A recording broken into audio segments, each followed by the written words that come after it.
guests, ladies and gentlemen, President Rodrigo Roa Duterte was elected into office on the basis of a simple promise to the Filipino people: genuine change. Those were refreshing words for a people tired and weary of rising criminality, proliferation of illegal drugs, traffic congestion, corruption, and plain incompetence. Those were the words that blew on the mainsail of his campaign and brought him to a new horizon, the horizon of national transformation.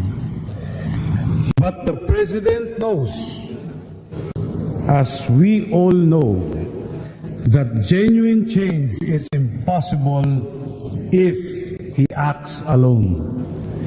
No one, man or woman, not even a Superman, can forge genuine change without the cooperation of the other branches of government and the cooperation of the people themselves.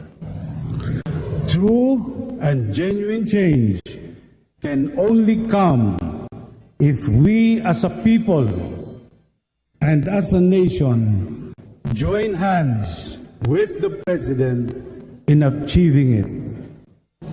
That is why we in the legislative branch of government have our work cut out for us. We must give the President the necessary legislation which will be his tools to effect meaningful and genuine change. In sum, we too must be instruments of change. We must reimpose the death penalty for heinous crimes. Among ASEAN nations, only Cambodia and the Philippines have no capital punishment. All the other 8 countries impose death penalty in various forms and for various crimes. As the President has said, it is a simple universal law of karma. If you borrow from me 1,000 pesos, then you must pay back the same amount plus interest. If you take a human life, especially if you do it deliberately and with premeditation, you must pay with your life. If by being a drug lord, you destroy the lives and futures of 1,000 people, then you must pay accordingly. The same philosophy is behind the move to revert the minimum age of criminal responsibility from 15 years to 9 years old. This is not, as critics say, a throwback to a barbarian age. The age of exemption from criminal responsibility in Singapore is 7, the same age as in most states in the USA. The Pangilinan law was admittedly motivated by noble intentions, but it has been a failure on the ground. We must teach our young that there are consequences for everything we say and do. Cuddling teenagers by making them immune from crimes they commit will only breed a culture of impunity. We should instead build a culture of responsibility at an early age. As all commuters know, and that includes all of us here, the traffic in Metro Manila and Metro Cebu is simply terrible. We waste so many hours sitting in cars or buses or riding in jam-packed and rickety MRT and PNR trains instead of spending time at work or being with our families at home. 2.4 billion pesos a day is lost to traffic alone.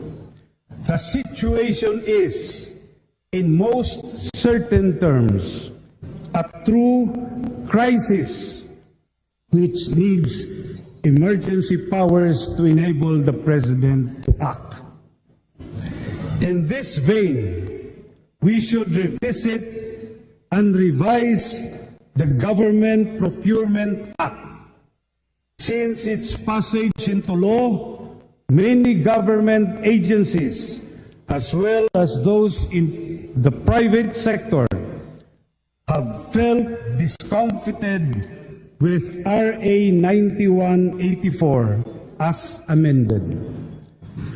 Unlike a free-size shirt, the procurement law should not be a one-size-fits-all kind of law.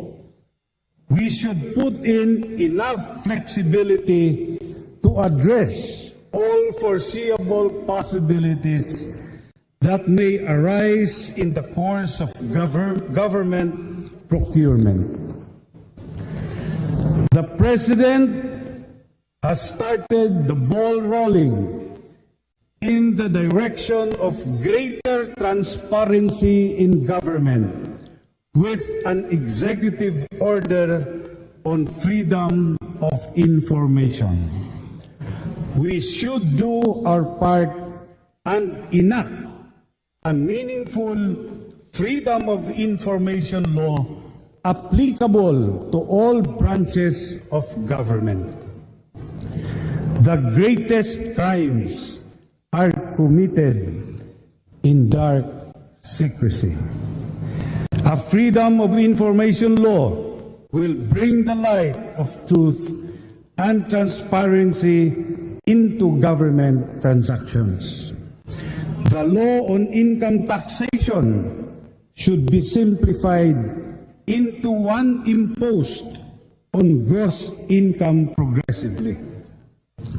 Tax laws have become so complicated that they are exploited by corrupt BIR officials in order to extort money from the taxpayers. Ordinary individuals, for their part, choose not to pay taxes precisely because they do not understand tax laws. A simplified law on taxation would encourage people to pay taxes and contribute to a society that they know will take care of them. As for mining, we would like to see mining companies securing a legislative franchise before they are allowed to operate. That way, their activities would be subject to legislative oversight, and their franchises can be revoked by the oversight body instead of a probably bribable bureaucrat in an obscure DENR office if they violate the terms and conditions thereof.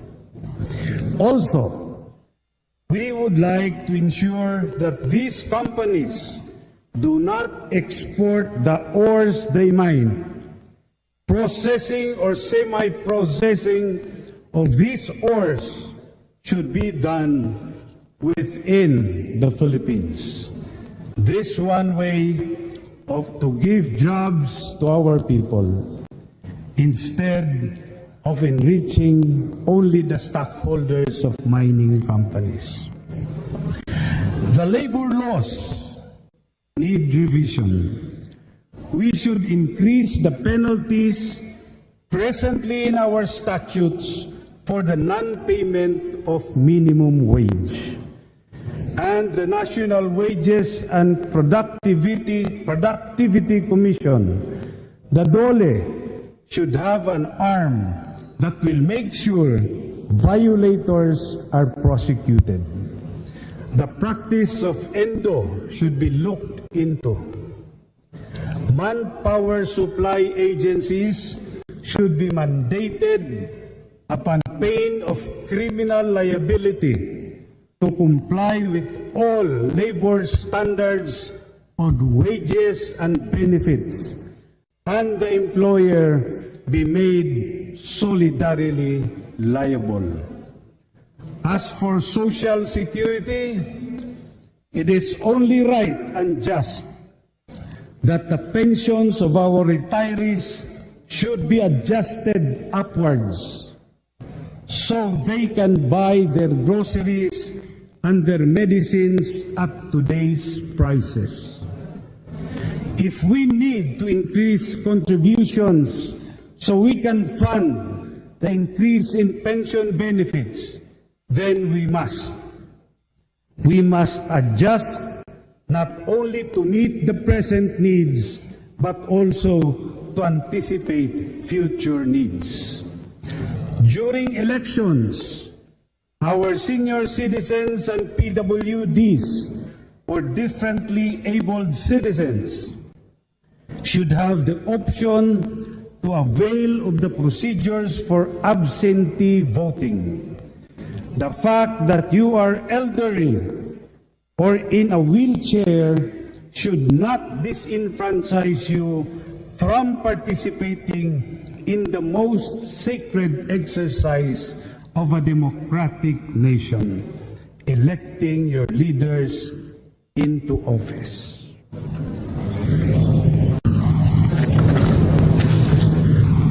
Instead,